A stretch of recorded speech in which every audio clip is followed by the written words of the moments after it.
தக்காளி வேக வச்சு எடுத்துக்கலாங்க. இந்த மாதிரி தக்காளியை ஒரு 4 தான் அப்படி கோடு போட்டு கட் பண்ணிக்கோங்க. இப்போ இதை வேகட்டும்.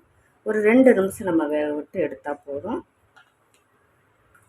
இப்போ தக்காளி நல்லா வெந்துருச்சுங்க. உங்களுக்கு பார்த்தாலே தெரியும், நல்லா தோலிலாம் கலந்து வந்திருக்கு. இப்போ ஸ்டவ் ஆஃப் பண்ணிக்கலாம்.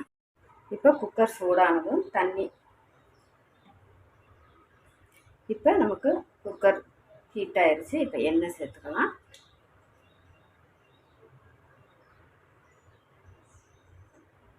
இப்போ இது கூட எண்ணெய் சூடானதும் பட்டை, கிராம்பு, ஏலக்காய், ஸ்டார் பூவு, லவங்கம் இதெல்லாம் எடுத்து வச்சுருக்கேன், ஜாதிப்பூ இதெல்லாம் சேர்த்துக்கோங்க. சேர்த்துட்டு ஒரு மிளகாய், கொஞ்சமாக வெங்காயம் சேர்த்துட்டு இப்போ அதை வதக்கி விட்டுருங்க.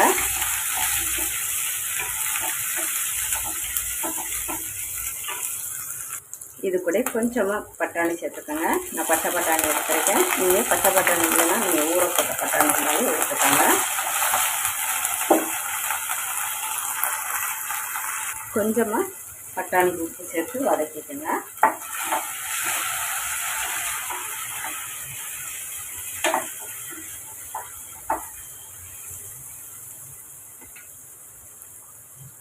இது கூட இஞ்சி பூண்டு பேஸ்ட்டு 1 ஸ்பூன் சேர்த்துக்கோங்க. 1/4 டீஸ்பூன் மஞ்சள் பொடி, 1 டீஸ்பூன் மிளகாய் பொடி, 1 ஸ்பூன் கரம் மசாலா. இப்போ இதை 2 நிமிஷம் வதக்கி விட்டுக்கோங்க.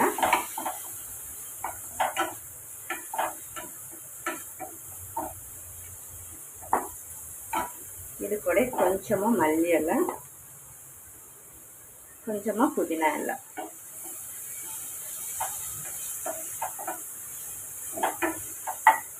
இது கூட இப்போ நான் பாஸ்மதி அரிசி எடுத்து வச்சுருக்கேன். இப்போ அதையும் சேர்த்துக்கோங்க. நான் 300 கிராம் அளவுக்கு எடுத்துருக்கேன். நீங்கள் எவ்வளோ கொடுக்குறீங்களோ அவ்வளோ தக்க நீங்கள் மெஷர்மெண்ட்டு எடுத்துக்கோங்க.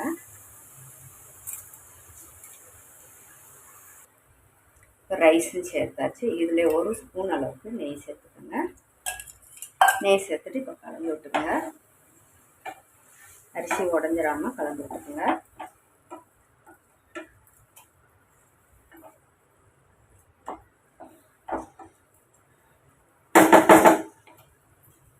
சைடில் ஓரங்களாம் எடுத்து விட்டுக்கோங்க.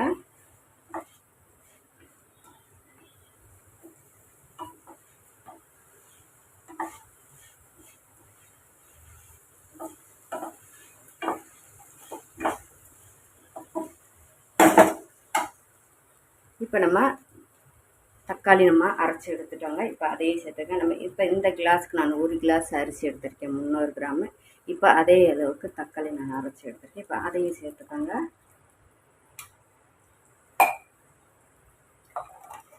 சேர்த்துட்டு தேங்காய் அரைச்சி எடுத்திருக்கேன், அதையும் சேர்த்துக்கோங்க. இப்போ நம்ம எல்லாம் சேர்த்தாச்சுங்க. அப்போ நம்ம 1க்கு 1.5, 1 கிளாஸ் அரிசிக்கு 1.5 கிளாஸ் தண்ணி சேர்த்துக்கோங்க. இப்போ அந்த அளவுக்கு நான் தக்காளியும் தேங்காயும் அரைச்சி எடுத்து சேர்த்துருக்கேன். கலந்து விட்டுக்கோங்க. கலந்து விட்டுட்டு இப்போ சாதத்துக்கு தேவையான அளவுக்கு உப்பு சேர்த்துக்கோங்க.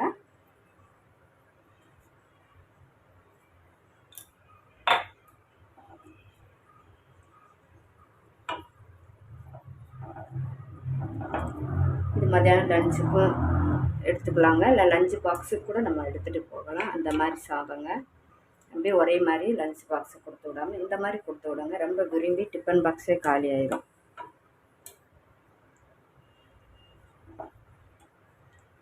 ஒரு கொதி வரட்டும். கொதி வர தொடங்கிடுச்சுங்க. உப்பு கரெக்டாக இருக்குது. ஒரு கல் எக்ஸ்ட்ரா இருந்தால் நமக்கு சாதம் இறக்கி வரும்போது கரெக்டாக இருக்குங்க அளவு.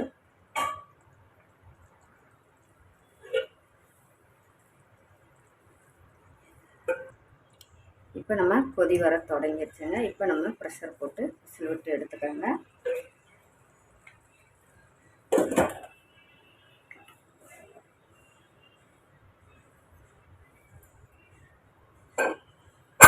எப்பயும் சொல்கிற மாதிரி ஒரு விசில் விட்டு 1 நிமிஷம் சிம்மில் போட்டு எடுத்துக்கோங்க.